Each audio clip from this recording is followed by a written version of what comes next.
ஆண்டவராகிய இயேசு கிறிஸ்துவின் பரிசுத்த நாமத்திற்கு கொடாகொடி ஸ்தோத்திரம் நன்றியை செலுத்துகிறேன். இந்த நேரத்தில் ஆண்டவருடைய வார்த்தைகளை பேச போகிறேன். அதுக்கு முன்னால் ஒரு நிமிஷம் ஆண்டவரை நோக்கி பார்க்கலாம். எங்களை நேசிக்கிறேன் எங்களை அன்புள்ள கர்த்தாவே, இந்த நேரத்தில் அப்பா உடைய வார்த்தையை தியானிக்கும்போது உடைய பிரசன்னத்தினாலே எங்களை நிறைத்தல வேண்டுமாறு இயேசு நாமத்தினாலே வேண்டுகொள்கிறோம். பரிசுத்தாவினாலே எங்களை அபிஷேகம் பண்ணுங்க. வார்த்தைகளை கேட்கக்கூடிய ஒவ்வொருத்தருடைய உள்ளத்திலே ஆண்டவருடைய வார்த்தைகள் கிரியை செய்யட்டும். ஆண்டவரே, அதுக்குரிய அந்த ஆசீர்வாதங்களை ஒவ்வொருத்தரும் நாங்கள் பெற்றுக்கொள்ள எங்களோடு இடைப்பட்டு எங்களை உடைய சத்தியத்துக்குள்ளார வழிநடத்தி ஆசீர்வதிக்க வேண்டுமாறு இயேசு நாமத்தில் வேண்டுகொள்கிறோம். உடைய சத்தியம் எங்களுக்கு புரிந்து கொள்ளட்ட ஆண்டவரே, நாங்கள் புரிந்து கொள்ள முடிஞ்சு கிருபை செய்யுங்க ஆண்டவரே. அதை ஆண்டவரை கிரகிக்கக்கூடிய அந்த நல்ல ஒரு ஞானத்தையும் கிருபை எங்களை தர வேண்டுமாறு வேண்டுகிறோம் சுவாமி. உடைய வசனங்களை ஆண்டவரை கிரகித்து அதன்படி நடக்கக்கூடிய அந்த ஒரு மேலான பாக்கியத்தை எங்களுக்கு தாருங்க ஆண்டவர். உடைய சத்தியத்தில் நடந்து உடைய ஆசீர்வாதத்தை பெற்றுக்கொள்ள கிருபை செய்யுங்க. வழி தப்பி போகாதபடிக்கு ஒவ்வொருத்தருக்கும் இந்த உதவி செய்ய வேண்டுமாறு இயேசு நாமத்தில் வேண்டுகிறோம். உடைய பிரசனத்தை நிறைத்தலாம் வழி நடத்துங்க. மீட்ப மூல ஜபங்கள் அன்புதிறைந்த பரமபிதாவே, ஆமென். இன்றைக்கு பேசக்கூடிய தலைப்பு புலம்பலை மாற்றுகிற தேவன். அதுக்கு ஆதாரமாக தெரிந்து கொண்ட வசனம் சங்கீதம் 30:1. என் புலம்பலை ஆனந்த களிப்பாக மாற பண்ணினீர், என் மகிமை அமர்ந்திராமல் உம்மை கீர்த்தனம் பண்ணும்படியாக நீர் என் ரெட்டை களைந்து போட்டு மகிழ்ச்சி என்னும் கட்டினால் என்னை இடைகட்டினீர். இங்கே புலம்பலை ஆனந்த களிப்பாக மாற பண்ணார் ஆண்டவர், மாற பண்ணியிருக்கிறாரு. அதுபோல் கடைசியில் பார்க்கும்போது ரெட்டையை களைந்து போட்டு, ரெட்டு உடுப்பு ரெட்டு அதை களைந்து போட்டு மகிழ்ச்சி என்னும் கட்டினால் இடைகட்டினார். மகிழ்ச்சிங்கிற அந்த கட்டினால் இடைகட்டி இருக்கிறாரு. கட்டுகள் நிறைய கட்டுகள் இருக்குது.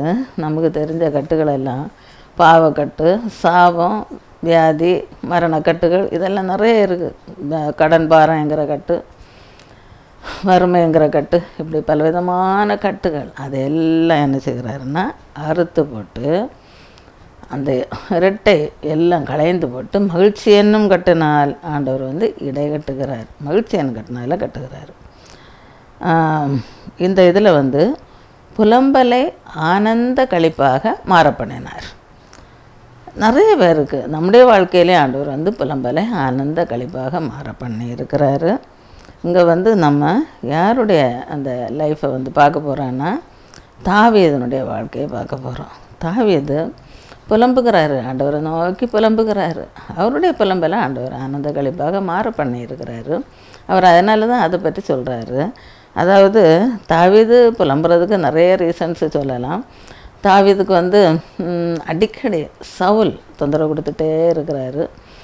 அப்புறம் அந்த சவுல்னாலேயும் வரக்கூடிய பிரச்சனைகள்னால அவர் புலம்புகிறாரு. தன்னுடைய மகன் அப்சலோம், அம்னோன் இந்த மகன்கள்னாலேயும் சில பிரச்சனைகள் வருது. அதனாலேயும் அவர் ஆண்டவரை நோக்கி புலம்புகிறாரு. அப்புறம் அந்த தன்னுடைய மகன் ஒரு குழந்தை வியாதிப்பட்டு மரண படுக்கையில் இருந்து அப்புறம் அது இறந்து போச்சு. அந்த மாதிரிப்பட்ட சூழ்நிலையிலையும் அவர் ஆண்டவரை நோக்கி புலம்புகிறாரு.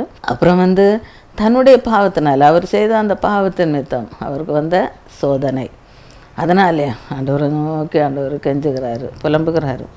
அப்போ அந்த மாதிரிப்பட்ட சோதனை, வேதனை, இக்கட்டு, நெருக்கங்களில் அவர் அவருடைய அந்த ஒரு ஹேபிட், அவருடைய பழக்கம் என்னென்னா ஆண்டவரை நோக்கி பார்க்குறது. வேறு எங்கேயும் போக மாட்டார்.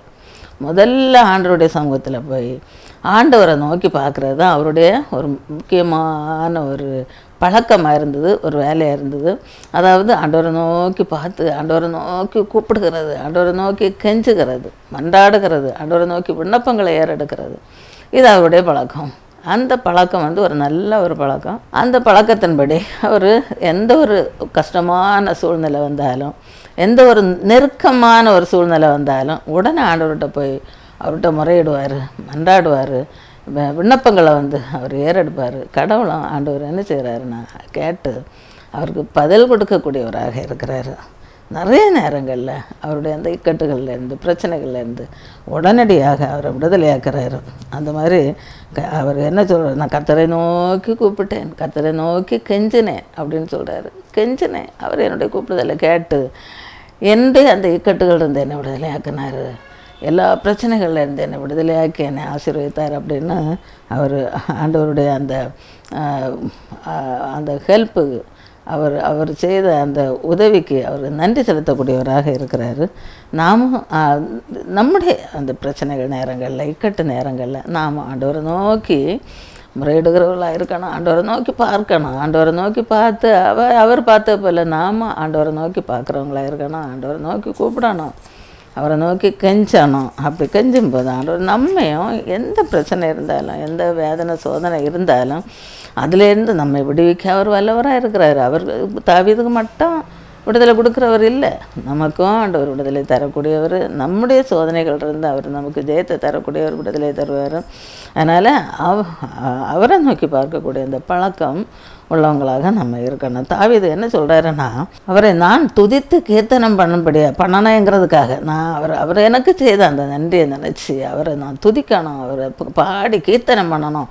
அந்த மாதிரி பாடி கீர்த்தனம் பண்ணணுங்கிறதுக்காக என்னுடைய ரெட்டை அவர் களைந்து போட்டு மகிழ்ச்சி என்ன கட்டினால என்னை இடைக்கட்டி இருக்கிறார் அப்படின்னு அவர் சொல்கிறாரு. அப்போ நாமும் என்ன செய்யணும்னா, நமக்கு ஆண்டவர் செய்த அந்த நன்மைகளுக்காக நாம் நன்றி செலுத்தக்கூடியவங்களாக இருக்கணும். அவரை பாடி கீர்த்தனம் பண்ணக்கூடியவங்களாக இருக்கணுங்கிறது அதுலேருந்து தெரியுது. அதாவது ரெட்டு உடுப்பு அது உடுக்கிறது நிறைய காரணங்கள் சொல்லலாம். நிறைய பேர் அந்த ரெட்டு உடுத்தி சாம்பலில் கிடந்து அழுது புலம்பி ஆண்டவர்கிட்ட மன்றாடும்போது ஆண்டவர் அந்த மன்றாட்டுக்கெல்லாம் இறங்கி அவர் ஆசீர்வதிச்சிருக்கிறாரு. அப்படியே ரெட்டுக்கு காரணம் என்னன்னா, அது பாவமாக இருக்கலாம், சாபமாக இருக்கலாம், அல்லது வியாதியாக இருக்கலாம், மரண நேரமாக இருக்கலாம், மரண கட்டுகளாக இருக்கலாம், அல்லது வேறு ஏதாவது பிரச்சனைகளாக இருக்கலாம், அந்த சத்துருக்களால் வரக்கூடிய நெருக்கடியாக இருக்கலாம். எந்த நெருக்கத்துலேயும் சரி நம்ம என்ன செய்யணும்னா, ஆண்டவரை நோக்கி பார்க்குறவங்களா இருக்கணும். அப்படி பார்க்கும்போது ஆண்டவர் அந்த இக்கட்டுகளிலிருந்து நம்மை விடுதலையாக்கி நமக்கு ஒரு நல்ல ஒரு வாழ்க்கையை நமக்கு அமைத்து தருவார், நமக்கு தருவார் அப்படின்னு இந்த தாவீதுடைய லைஃப்லேருந்து நம்ம தெரிந்து கொள்ளுகிறோம். அடுத்தது தாவீதுக்கு பிறகு அடுத்தது நம்ம யாரை பார்க்க போகிறோன்னா, யாருக்கு புலம்பல், அதாவது சத்ருவினால் வரக்கூடிய புலம்பல். சத்துருக்கள்னாலே நமக்கு புலம்பல் வரும். சத்துருக்கள்னால் வரக்கூடிய புலம்பல் இது யாருக்கு வருது அப்படின்னா, யூத ஜனங்கள் எல்லாருக்கும். அதுக்கு முக்கியமான காரணம் மொர்தகாய் ஆமானை வணங்கல்ல அப்படிங்கிறத பார்த்து அவன் நோட் பண்ணிகிட்டே இருந்து அவன் ஒரு சதி வேலை செய்கிறான். என்னன்னா, மொர்தகாயும் க்ளோஸ் பண்ணணும், யூத ஜனங்களை எல்லாரும் என்ன செய்யணும்னா அழித்து போடணும் அப்படிங்கிறப்பில் அவன் ஒரு சதி திட்டம் தீட்டி ராஜாவிட்ட இருந்து அதுக்குள்ளே உத்தரவை வாங்குறான். உத்தரவை வாங்கி அந்த உத்தரவு எல்லா இடங்களையும் போய் சேருது. அதாவது உத்தரவு ராஜாவுடைய கட்டளை, அந்த கட்டளை அதாவது அவருடைய அந்த உத்தரவு எல்லா இடங்கள்லையும் போய் சேருது. அந்த போய் சேர்ந்தது அந்த உத்தரவும் ராஜாவுடைய கட்டளையும் போய் சேர்ந்ததும் அதை கேட்ட எல்லா யூத ஜனங்களுக்குள்ளாலேயும் மகா துக்கமும் மகா புலம்பலும் உண்டாகி அவங்க என்ன செய்கிறாங்கன்னா, ஆண்டவரை நோக்கி முறையிடுகிறாங்க. அது எதில் கொடுத்துருக்குன்னா, எஸ்தர் 4:3 கொடுத்துருக்கு. அதாவது ராஜாவின் உத்தரவும் அவனுடைய கட்டளையும் போய் சேர்ந்த ஒவ்வொரு நாட்டிலும் தலத்திலும் உள்ள யூதர்களுக்குள்ளே மகா துக்கமும் உபவாசமும் அழுகையும் புலம்பலும் உண்டாய் அநேக ரெட்டுடுத்தி சாம்பலில் கிடந்தாங்க. ராஜாவுடைய உத்தரவு, அவனுடைய கட்டளை, அவங்கள யூத ஜனங்களை எல்லாம் அழிக்க வேண்டும், அதாவது யூத ஜனங்களை எல்லாம் கொல்லவும் கொள்ளையிடவும், நிர்மூலமாக்கி கொள்ளையிடணும்ங்கிற அந்த உத்தரவு.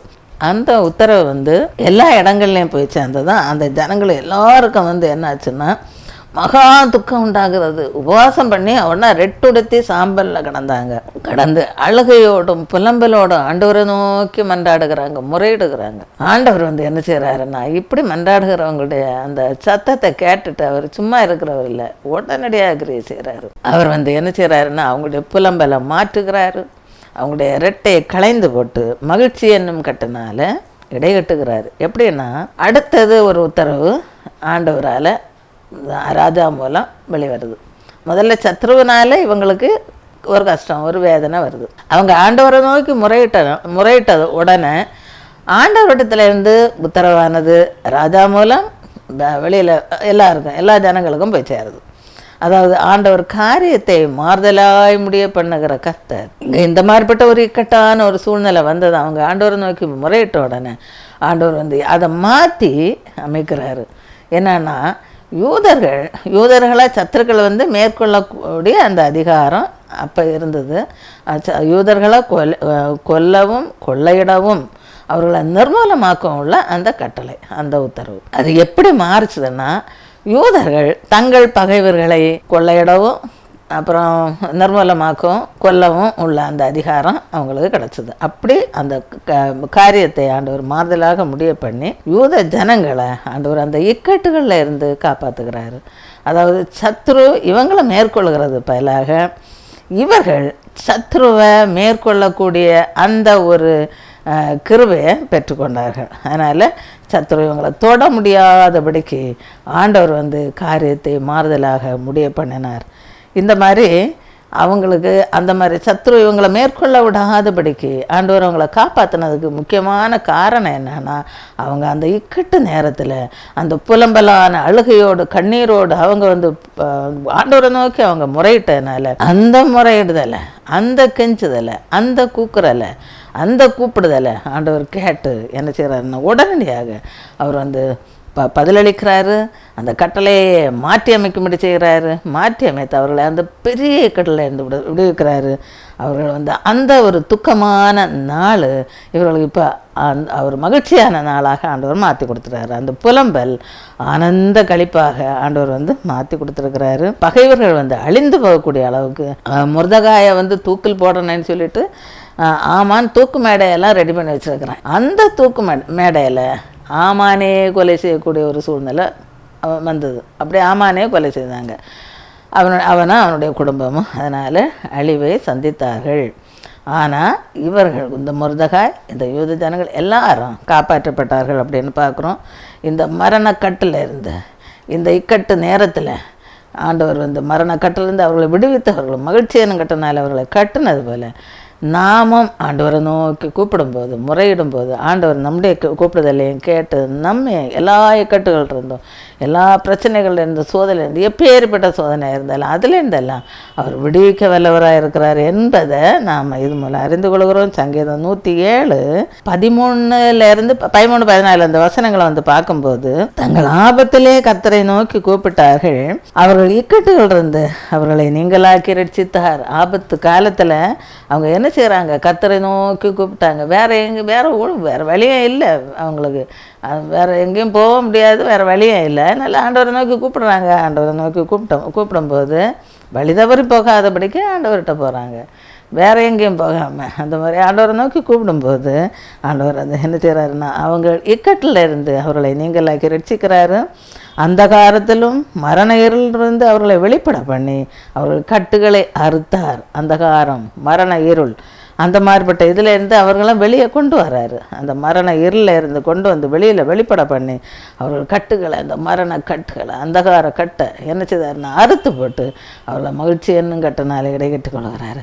இந்த மகிழ்ச்சி என்னும் கட்டினால அவர்களை இடைகட்டி கொண்ட அந்த ஆண்டவர் இயேசு கிறிஸ்து என்ன செய்கிறாருன்னா அந்த இந்த மரண இருள்லேருந்து அந்தகாரத்துலேருந்து நம்மையெல்லாம் விடுதலை பண்ணுறதுக்காக குழந்தையாக இந்த உலகத்தில் வந்தார். வந்து நமக்காக என்ன செய்கிறாருன்னா பல பாடுகளை பட்டு கல்வாரி சிலுவையில் ரத்தஞ்சந்தி மரித்து உயிர்த்து நம்மை மீட்டு கொண்டார். இந்த அந்தகாரத்தில் இருந்தோம், இந்த மரண இருளில் இருந்தோம் நம்மை விடுவித்து நம்மை வந்து பரலோக ராஜ்யத்துக்கு சுதந்திரவாளியாக மாற்றி இருக்கிறாரு. மத்தேயு 4:15 என்ன சொல்லியிருக்குன்னா, இருளில் இருக்கும் ஜனங்கள் பெரிய வெளிச்சத்தை கண்டார்கள், மரண இருளின் திசையில் இருக்கிறவர்களுக்கு வெளிச்சம் உதித்தது. இது வந்து ஒரு தீர்க்க தரிசனம். ஏசாயா தீர்க்கதரிசி சொன்ன அந்த தீர்க்க தரிசனம். இருளில் இருக்கிற ஜனங்கள் அந்த நேரத்தில் ஆண்டவர் பிறந்த நேரத்தில் ஜனங்கள் வந்து இருளில் இருந்தாங்க. எங்கே போகிறது தெரியாது, வர்றது தெரியாது, என்ன செய்யணும்னு தெரியாது, அந்த நீதி நேர்மையாக நடக்கணும்னு தெரியாது, ஒன்றும் தெரியாமல் இருந்தவங்க. அந்த இருளில் இருக்கக்கூடிய அந்த ஜனங்கள் வந்து இப்போ இயேசு பிறந்த பிறகு பெரிய வெளிச்சத்தை கண்டாங்க, பெரிய வெளிச்சத்தை கண்டார்கள். அது மட்டும் இல்லாமல் மரண இருளின் திசையில் இருக்கிறவர்களுக்கு வெளிச்சம் உதித்தது. மரண இருளில் இருந்தாங்க, அந்த காலத்தில் இருந்தாங்க, பிசாசனுடைய அடிமைத்தனத்துக்குள்ளால் இருந்தாங்க, அவங்களுக்குள்ளால் பெரிய வெளிச்சம் உதித்தது அப்படின்னு பார்க்குறோம். வெளிச்சமாகிய இயேசு கிறிஸ்து உதித்தார். அவர் வந்தார் பூமியில், வந்து அந்த நம்ம எப்படி வாழணுங்கிற அந்த முறையை வந்து சொல்லி தந்தார். அதாவது அன்புள்ளவர்களாக இருக்கணும், இரக்கமுள்ளவர்களாக இருக்கணும், உதவி செய்கிறவர்களாக இருக்கணும். இந்த மாதிரிப்பட்ட நல்ல போதனைகளை, நிறைய போதனைகள் மூலம் ஆண்டவர் வந்து என்ன செய்கிறாருன்னா போதிக்கிறாரு. ஒவ்வொரு ஜனங்களுக்கும் ஆண்டவர் போதிக்கிறாரு. அதாவது மத்தேயு 5 இதில் வந்து சில இதெல்லாம் ஆண்டவர் வந்து நமக்கு என்ன எதெல்லாம் நல்லது அப்படின்னு சொல்லி கொடுத்துருக்கிறாரு. மத்தேயு 5வது அதிகாரத்தில் ஆவியில் எளிமை உள்ளவர்கள் பாக்கியவான்கள் பரலோக ராஜ்யம் அவர்களுடையதுன்னு சொல்லி தந்திருக்கிறாரு. ஆவியில் எளிமையுள்ளவர்களாக இருக்கணும் அப்படின்னு. அதுபோல் துயரப்படுகிறவர்கள் பாக்கியவான்கள் அவர்கள் ஆறுதல் அடைவார்கள். இப்போ நீங்கள் துயரப்படுறீங்களா? கஷ்டமாக இருக்குதா? வேதனையாக இருக்கிறீங்களா? வேதனைப்படுறீங்களா? கவலைப்படாதுங்க. நீங்கள் என்ன செய்வீங்க? ஆறுதல் அடைவீர்கள் அப்படின்னு சொல்லி தந்திருக்கிறார். சாந்த குணம் உள்ளவர்கள் பாக்கியவான்கள் அவர்கள் பூமியை சுதந்திரித்துக் கொள்வார்கள். சாந்த குணம் உள்ளவங்களாக நம்ம இருக்கணும் என்கிறத அவர் சொல்லி தந்திருக்கிறாரு. அப்படி சாந்த குணம் உள்ளவர்களாக இருந்தால் அவர்களுக்கு என்ன ரிவார்டு கிடைக்கும் அப்படின்னா பூமியை சுதந்திரித்து கொள்ளக்கூடிய அந்த பலன் வந்து கிடைக்கும். நீதியின் மேல் பசி தாகம் உள்ளவர்கள் பாக்கியவான்கள் அவர்கள் திருப்தி அடைவார்கள். நீதியின் மேலே நீதி, நியாயம், நேர்மை இந்த மாதிரிப்பட்ட காரியங்களுக்கு இம்பார்ட்டன்ஸ் கொடுக்கணும். அந்த இதுபடி நடக்கணும். அப்போ நீதியின் மேலே பசி தாகம் உள்ளவர்களாக இருந்தால் அவர்கள் என்ன செய்வாங்கன்னா திருப்தி அடைவார்களாம். இரக்கமுள்ளவர்கள் பாக்கியவான்கள் அவர்கள் இரக்கம் பெறுவார்கள். நல்ல இறக்க குணம் உள்ளவங்களாக நம்ம இருக்கணும். இந்த கடின இருதயத்தோடு இருக்கக்கூடாது. மற்றவங்க மேலே கொஞ்சம் அன்புள்ளவர்களாக இரக்கமுள்ளவர்களாக இருக்கணும்ங்கிறத சொல்லி தந்திருக்கிறாரு. இரக்கமுள்ளவர்களாக இருக்கணும். அவர்கள் வந்து இரக்கம் பெறுவார்கள். யார் இரக்கமுள்ளவர்களாக இருக்கிறாங்களோ அவங்களுக்கு இறக்கம் கிடைக்கும். இறக்கம் இல்லாட்டு இறக்கம் கிடைக்கிறது கஷ்டம். இருதயத்தில் சுத்தம் உள்ளவர்கள் பாக்கியவான்கள் அவர்கள் தேவனை தரிசிப்பார்கள். நம்ம இருதயத்தில் எப்படிப்பட்டவங்களாக இருக்கணும்? சுத்தம் உள்ளவர்களாக இருக்கணும். இருதய சுத்தம், பரிசுத்தம் உள்ளவர்களாக நம்ம வாழணும். அப்படி வாழ்ந்தால் நம்ம என்ன செய்யலாம்? தேவனை தரிசிக்கலாம். தேவனை தரிசிக்கணும்னா இருதய சுத்தம் வேணும், பரிசுத்த வாழ்க்கை வாழணும் அப்படின்னு பார்க்குறோம். சமாதானம் பண்ணுகிறவர்கள் பாக்கியவான்கள் அவர்கள் தேவனுடைய புத்திரர் எனப்படுவார்கள். சண்டையை கோல் மூட்டி சண்டையை வந்து வருத்துக்கிறது அது நல்லதில்லை. அப்படி சண்டை பண்ணுறாங்களே ஒன்று கொண்டு அப்படி கோபம் எரிச்சல் உள்ளவங்களாக இருக்கிறாங்கன்னா அந்த இடத்துல அவங்கள சமாதானப்படுத்தி அமைதிப்படுத்தணும். அந்த சண்டை வந்து அது மேலும் அதிகரிக்காதபடிக்கு சமாதானம் பண்ணுறவங்களாக இருக்கணும். கோல் மூட்டி சண்டையை வந்து வளர வைக்கிறவங்களாக இருக்கக்கூடாது. அப்படி சமாதானம் பண்ணுகிறவர்கள் பாக்கியவான்கள் அவர்கள் தேவனுடைய புத்திரர். அப்படிப்பட்டவங்கள தான் ஆண்டவர் பிடிக்குமா? அவங்க ஆண்டவருடைய பிள்ளைகளாம் தேவனுடைய புத்திரராக இருக்கிறாங்க. நீதியின் மித்தம் துன்பப்படுகிறவர்கள் பாக்கியவான்கள் பரலோக ராஜ்யம் அவர்களுடையது. நீதியின் மித்தம் துன்பப்படுகிறவர்கள் அப்படி ஒரு நன்மை செய்து துன்பப்பட்டால், கடவுளுக்கு ஆண்டவருக்காக துன்பப்பட்டால், அதனால் அவங்க பாக்கியவான்களாக இருப்பாங்க. அவர்களுக்கு பரலோகராஜ்யம் பரலோகராஜ்யம் அவர்களுக்குள்ளது தான். என் நிமித்தம் உங்களை நிந்தித்து துன்பப்படுத்தி பலவித தீமையான மொழிகளையும் உங்கள் பேரில் பொய்யாய் சொல்வார்களானால் பாக்கியவான்களாக இருப்பீர்கள். என் நிமித்தம் உங்களை நிந்தித்து, யாராவது உங்களை நிந்தித்து துன்பப்படுத்தி ஆண்டவர் நாமத்தை சொல்கிறது மூலமோ ஆண்டவருக்கு பிரியமாக நடக்கிறது மூலமோ ஏதாவது ஒரு பிரச்சனைகள் வந்ததுன்னா உங்களை நிந்தித்து துன்பப்படுத்துனாங்கன்னா, பலவித தீமையான மொழிகளை உங்கள் மேலே சொன்னாங்கன்னா, பொய்யாய் சொன்னாங்கன்னா, அந்த மாதிரிப்பட்ட டைமில் நீங்கள் கவலைப்படாதுங்க. அப்படி பொய்யாய் சொன்னால் நீங்கள் பாக்கியவாங்க, நீங்கள் ஆசீர்வதிக்கப்பட்டவங்க அப்படின்னு நினச்சிக்கிடுங்க. ஏன்னா நீங்கள் இதை நினச்சி சந்தோஷப்பட்டு களி கூறுங்கள்.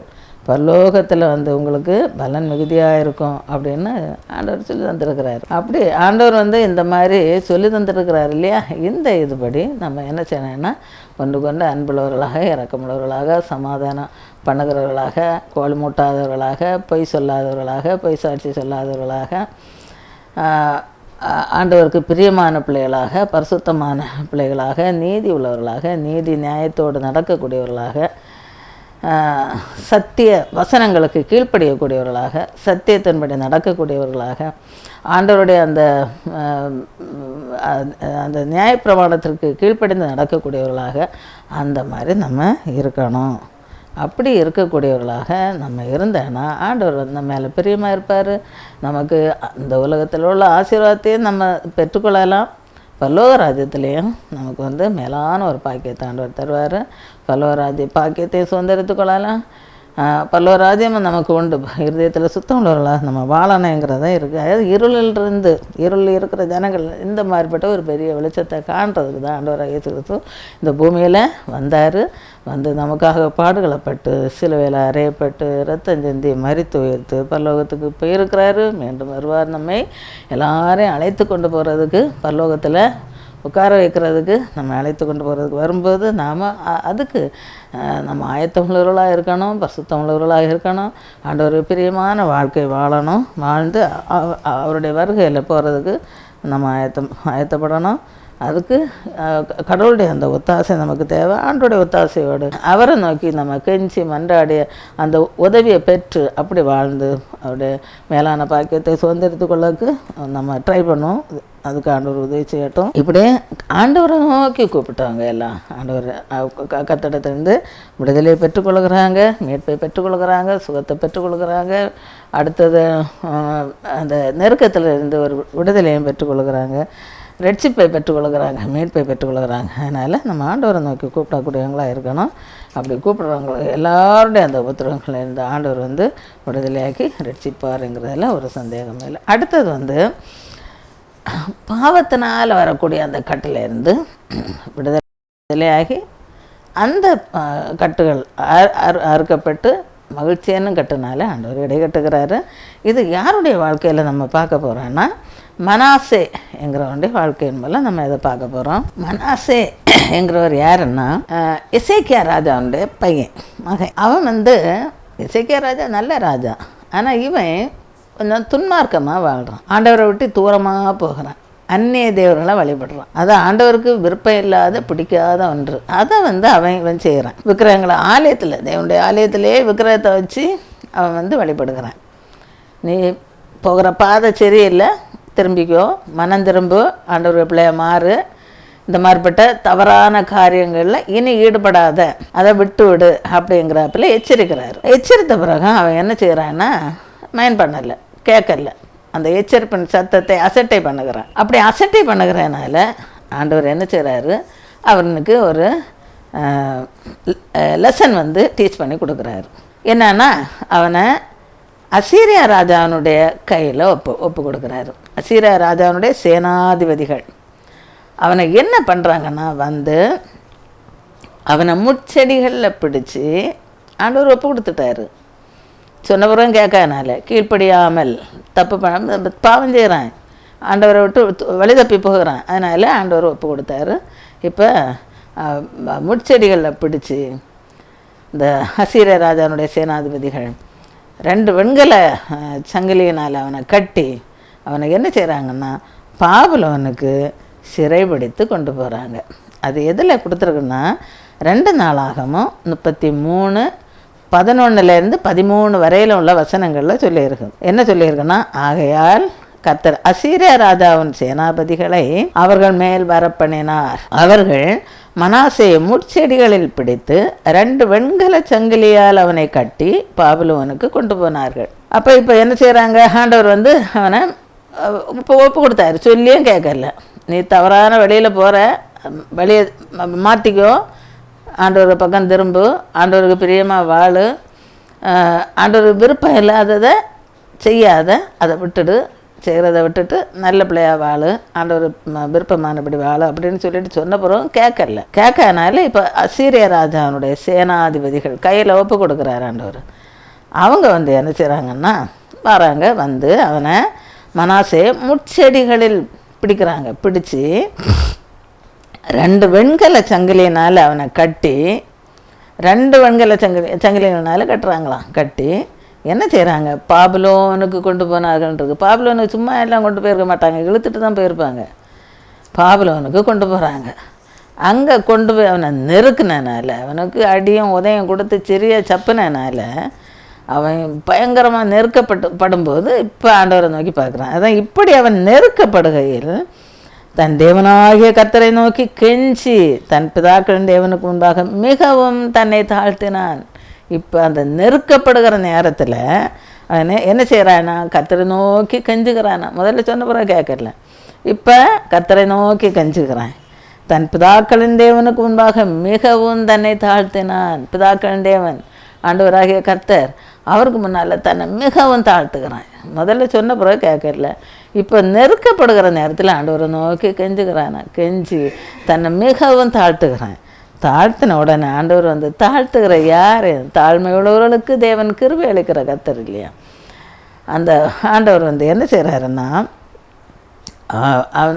அவன் மனாசே ஆண்டவரை நோக்கி கெஞ்சும்போது, முறையிடும்போது, தன்னை தாழ்த்தும் போது அவர் சும்மா இருக்கல. அவனுக்கு பதில் கொடுக்குறாரு, அவனுக்கு உதவி செய்கிறாரு, அவனை காப்பாற்றுகிறாரு. 3வது வசனம் 13வது வசனம் 2 நாளாகமும் 33:13 அந்த வசனத்தில் பார்க்கும்போது, அவரை நோக்கி அவன் விண்ணப்பம் பண்ணி கொண்டிருக்கிற போது அவன் கெஞ்சுதலுக்கு இறங்கி அவன் ஜெபத்தை கேட்டு அவனை திரும்ப எருசலேமில் உள்ள தன்னுடைய ராஜ்யத்திற்கு வர பண்ணினார். கர்த்தரே தேவன் என்று அப்பொழுது மனாசே அறிந்தான். இப்போ என்ன செய்கிற, அவரை நோக்கி அவன் என்ன செய்கிறான்? விண்ணப்பம் பண்ணுறான். அவரை நோக்கி விண்ணப்பம் பண்ணி கொண்டிருக்கும் போதே அவன் பண்ணிகிட்டே இருக்கிறான். ஆண்டவர் என்னை காப்பாற்ற எனக்கு விண்ணப்பம் பண்ணுறான். அப்படி விண்ணப்பம் பண்ணி கொண்டிருக்கும் போதே அவன் கெஞ்சுதலுக்கு இறங்கி அவனுடைய கெஞ்சுதலுக்கு ஆண்டவர் என்ன செய்கிறாரு? இறங்குகிறாரு. இறக்கமுள்ள கர்த்தர் இல்லையா அவர்? அதனால் கெஞ்சுதலை கேட்டுட்டு சும்மா இருக்க மாட்டார். அவர் உடனே பதில் கொடுக்குறாரு. கெஞ்சுதலுக்கு இறங்கி அவன் ஜெபத்தை கேட்டு என்னை காப்பாற்றுங்கன்னு கேட்குறான். அவர் உடனே கேட்குறாரு. ஜெபத்தை கேட்டு அவனை திரும்ப எருசலேமில் உள்ள தன்னுடைய ராஜ்யத்திற்கு வர பண்ணினார். அவனை சும்மா இல்லை, எருசலேமில் உள்ள ராஜ்யத்திற்கு திரும்ப வர பண்ணுகிறார். ராஜாவாக அமர்த்துகிறார் ஆண்டவர். அப்போ தான் கர்த்தரே தேவன் என்று அப்பொழுது மனாசே அறிந்தான். இப்போ ஆண்டவர் தான் கர்த்தர். ஏன்னா அவரை நோக்கி விண்ணப்பம் பண்ண உடனே ஆண்டவர் அவனுடைய கெஞ்சுதலுக்கு இறங்கி அவனை காப்பாற்றினால காப்பாற்றி திரும்பவும் வந்து எருசலேமில் உள்ள அந்த தேசத்தில் வந்து ராஜ்யத்தில் வந்து அரசனாக மாறுகிறான், ராஜாவாக இருக்கிறான். அந்த டைமில் தான் அவன் வந்து என்ன செய்கிறான்னா, கர்த்தரே தேவன் என்று அப்பொழுது மனாசே அறிந்தான் அப்படின்னு சொல்லியிருக்கு. அப்படி ஆண்டவர்கிட்ட போய் கெஞ்சும் போது அவன் தப்பு பண்ணிட்டான். தப்பு பண்ணி ஆண்டவர் வந்து எச்சரிக்கிறாரு. எச்சரித்த பிறகு அவன் கேட்காம திருப்பி துணிகரமாக அவன் நடந்துகிட்ருக்கிறான். உடனே தான் ஆண்டவர் வந்து கொஞ்சம் பாடம் சொல்லி கொடுக்கணும்னு சொல்லி அசீரிய ராஜாவுடைய கையில் அவனை ஒப்பு கொடுக்குறாரு.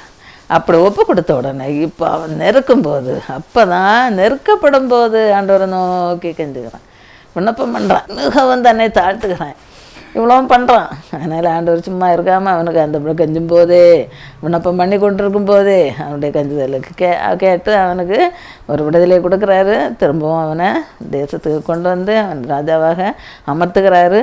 இப்போ கர்த்தரே தேவன் என்று அவன் அறிந்து கொண்டது மட்டும் இல்லாமல் அடுத்தது என்ன செய்யணும்? ஆண்டவர் பிரியமாக வாழுகிறான்.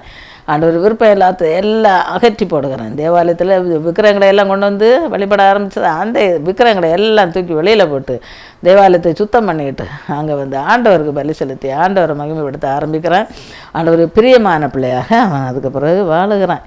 அது ஒரு லெசன் கிடச்ச பிறகு தான், ஒரு பாடம் சொல்லிக் கொடுத்த பிறகு தான் அவனுக்கு தெரியுது. அதுக்கு முன்னால் சொன்ன பிறகு கேட்கல. அந்த மாதிரி எச்சரிக்கும் போது ஆண்டவர் வந்து நம்ம ஏதாவது நம்ம தப்பு பண்ணும்போது நீ பண்ணுறது தப்பு, நீ இந்த வழியில் போகாத, அந்த வழியில் போ, அல்லது நல்ல ஆண்டவர் பிரியமான பிள்ளையாக வாழு அப்படின்னு சொல்லிட்டு ஆண்டவர் யார் மூலமாவது அவர் எச்சரிக்கும் போது அந்த எச்சரிப்பின் சத்தத்தை கேட்டு நம்ம உடனடியாக கீழ்ப்படிந்தேன்னா நம்ம வந்து இந்த பிரச்சனைகள் இல்லாதபடிக்கு பாதுகாக்கப்படுவோம். இல்லைன்னா ஒரு பிரச்சனை வரும், அதுக்கு பிறகு அந்த கஷ்டங்களை அனுபவிக்கும்போது நான் இப்படி பண்ணிட்டேனேன்னு பிறகு வந்து வேதனைப்பட்டு கஷ்டப்பட்டு அப்புறமா ஆண்டவர்கிட்ட மன்றாடி, ஆனால் ஆண்டவர்கிட்ட போகிறவங்களை அவர் புறம்பே தள்ள மாட்டார்.